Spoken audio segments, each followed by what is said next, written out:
Una habitación. Sin electricidad, sin agua corriente.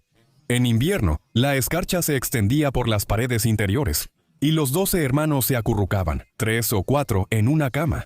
La niña, que algún día construiría un imperio de $450 millones, comenzó su vida en una casa tan pequeña. Su familia medía el amor por cada centímetro cuadrado. Dolly Parton nació el 19 de enero de 1946 en una cabaña de una sola habitación, a orillas del río Little Pigeon, en Pittman Center, Tennessee. Décadas después, ella volvería a comprar esa misma granja de Locust Ridge, restaurando la cabaña a finales de los años 80, como un monumento tanto al lugar de donde vino, como un recordatorio silencioso de que el éxito nunca está lejos de la lucha.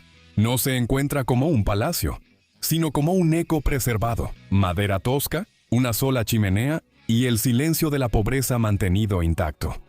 2 décadas después, ella eligió un hogar muy diferente. Un rancho de 3,324 pies cuadrados en Brentwood, Tennessee, comprado en 1999. En un vecindario de celebridades y directores ejecutivos, su casa es tranquila, suburbana, incluso modesta en comparación con lo que podría permitirse. Un retiro consciente en lugar de una casa para presumir. Y luego está Red Top, la finca en Sevierville, que heredó después de la muerte de sus padres en 2003. Construida en 1917, la casa de campo de 3 habitaciones y 2 baños y medio se extiende a lo largo de 62 acres con graneros equipados con electricidad e incluso baños. Lujo inimaginable en la casa de su infancia. Desde sus ventanas el lago Douglas se extiende como un lienzo privado. Para los lugareños, no era solo una propiedad, sino una oportunidad de decir que poseías una parte de la historia de Dolly. Para ella fue cerrar el círculo, un lazo con sus padres que había perdido antes de dejarlo ir. Pero incluso en bienes raíces, Dolly nunca se alejó mucho de la dualidad de su vida. Cabañas humildes restauradas junto a propiedades de millones de dólares. Cada casa tenía menos que ver con los metros cuadrados que con contar una historia. Son escenarios en su actuación continua, donde la riqueza nunca borra del todo la memoria. Y si sus casas se leen como un guión, su cochera era el cambio de escena más extravagante. Su auto más icónico fue un Cadillac de Elegance de 1997 que condujo durante más de una década antes de donarlo al Museo de Autos de Estrellas de Hollywood. Los fans todavía pueden subirse y ver su autógrafo grabado en los descansabrazos, un trono convertido en reliquia. De niña, Dolly caminaba descalza por caminos de tierra para ir a la escuela. Los autos eran algo que tenían otras familias. Para ella, un Cadillac no era solo una compra, era una corrección, un monumento de metal a todo lo que le faltó mientras crecía. Pero el verdadero vehículo de Dolly siempre fue su voz. 2 de abril de 1973. Mi Hogar en las montañas de Tennessee fue lanzado, un álbum conceptual nacido directamente de la cabaña de su infancia. La portada mostraba la modesta casa de su familia convertida en un artefacto público. Las canciones pintaban imágenes de luciérnagas, enredaderas de madreselva y porches crujiendo bajo el peso de la familia. Esto no era solo nostalgia, era Dolly convirtiendo la pobreza en mitología. Para los fanáticos, el disco era un portal a una América que parecía tanto desvanecerse como ser eterna. Y luego llegó Jolene, escrita después de que una cajera de banco desarrollara lo que Dolly llamó un terrible enamoramiento por su esposo, Carl Dean. La canción transformó una ansiedad privada en uno de los estribillos más inquietantes de la música country. Él simplemente adoraba ir al banco. Se rió después porque ella le ponía muchísima atención. Pero debajo del humor había una herida, el miedo de perder a su pareja ante alguien más joven, más bonita, quizá más libre. Millones cantaron junto con ella, sin darse cuenta de que estaban repitiendo el eco de la propia inseguridad de Dolly. Aquí es donde vive la paradoja. Una mujer que vendía millones de discos, parada bajo las luces calientes vestida de pedrería, seguía escribiendo éxitos. Desde la vulnerabilidad, no podía evitar sentir asombro y dolor al mismo tiempo, y esas vulnerabilidades se filtraron en la forma en que el mundo la veía. Carl Dean, el hombre con quien se casó en 1966, después de conocerse en la lavandería Wishy Washy en Nashville 2 años antes, pasó casi toda su vida fuera de la vista pública.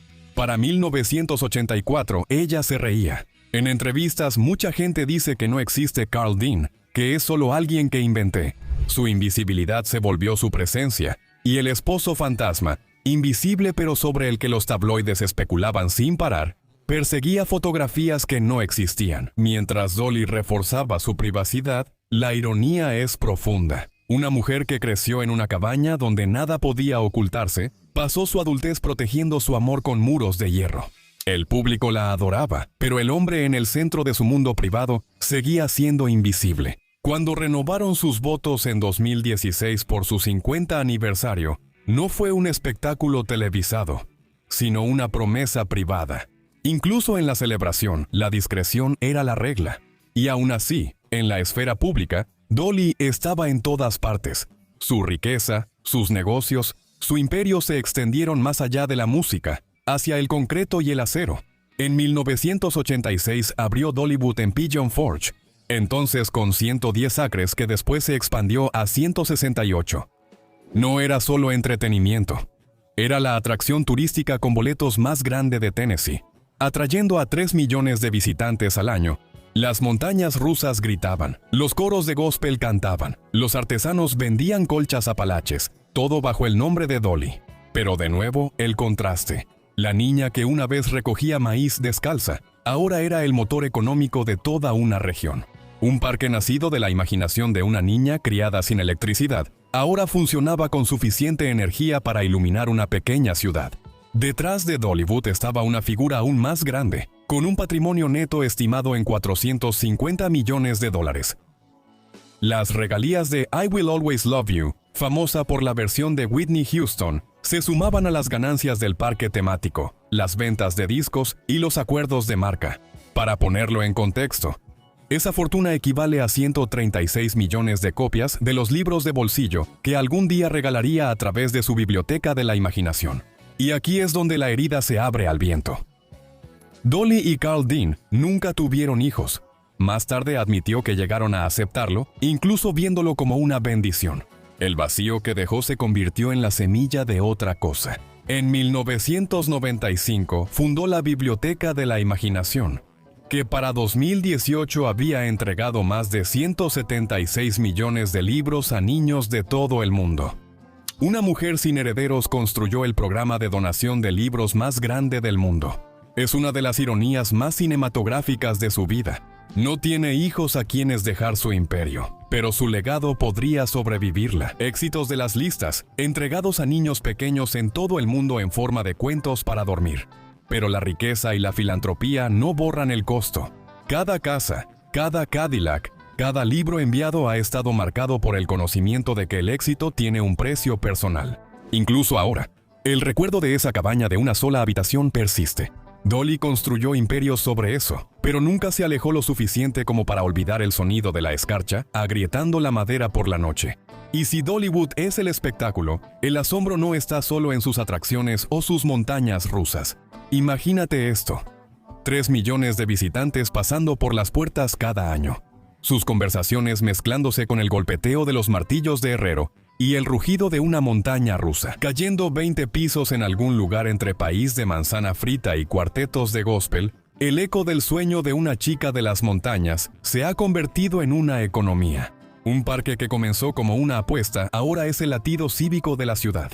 El diseño de sonido es atronador. Gritos, violines, himnos y la voz de Dolly sobre todo eso. Pero escucha con atención.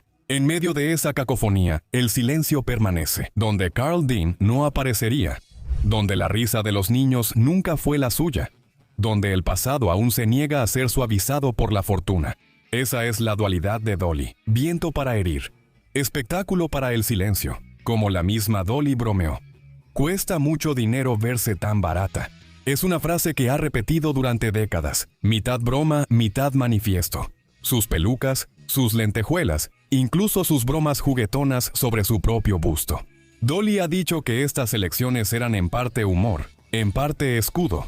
El brillo se convirtió en su armadura, y la armadura importa cuando eres niño. En Pittman Center no había armadura. Una cabaña de una sola habitación, hermanos apilados en las camas, padres luchando por estirar cada dólar. Ese caos dejó una cicatriz. Así que Dolly construye mundos, hogares, parques, incluso autos que ella puede gobernar.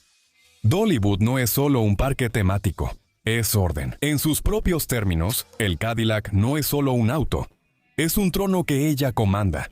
Aún así, incluso los tronos tienen grietas. Al mantener a Carl Dean invisible, protegió su matrimonio de una implosión en los tabloides, pero también alimentó rumores que nunca se detuvieron realmente. Al transformar la pobreza en música, preservó su pasado, pero también lo vendió, convirtiendo las dificultades en una marca al regalar millones de libros. Crió hijos que nunca tuvo, pero también resaltó la ausencia de los suyos propios. Y quizá esa sea la verdad más humana del estilo de vida de Dolly. Cada victoria lleva su propio eco de pérdida. Considera esto. La niña que caminaba descalza por caminos de tierra ahora posee Cadillacs forrados en oro. La adolescente que cantaba gratis en estaciones de radio ahora dirige la atracción más visitada de Tennessee. La mujer que no pudo tener hijos contó cuentos antes de dormir a millones. El contraste es la historia, no lo que ganó, sino lo que tuvo que perder para poder ganarlo. Es fácil ver a Dolly como una santa de lentejuelas, pero su estilo de vida es más extraño y cinematográfico que la santidad. Ella no vive en una fortaleza, sino en un rancho suburbano cómodo. No presume sus autos, sino que los dona a museos. Ella no presume su matrimonio, sino que deja que el mundo especule hasta que su esposo muere. Lo invisible no es solo la montaña rusa que grita en Dollywood. Es el silencio de un rancho en Brentwood, donde una multimillonaria vive modestamente. La ausencia de hijos que transformó la alfabetización global. El fantasma de un esposo que permaneció fuera de cámara durante 6 décadas. Entonces, ¿qué significa vivir como Dolly Parton en 2025? Significa habitar la paradoja. Significa tener un patrimonio neto de $450 millones, junto con el recuerdo de la escarcha arrastrándose por las paredes de la cabaña. Significa Cadillacs con descansabrazos autografiados construidos sobre el recuerdo de caminar por caminos de tierra. Significa un imperio de parques temáticos nacido de un lugar que alguna vez no tenía plomería. Significa que su vida se trata menos de lujo y más de contraste. El rancho junto a la cabaña, el Cadillac contra los pies descalzos, el rugido de Dollywood contrarrestado por el silencio de la ausencia de Carl Dean. Y en ese contraste está el verdadero atractivo.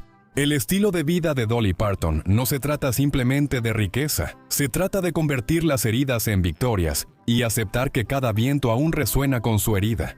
Esa es la historia oculta bajo las pelucas y las piedras brillantes. Ese es el precio de construir un imperio desde la pobreza.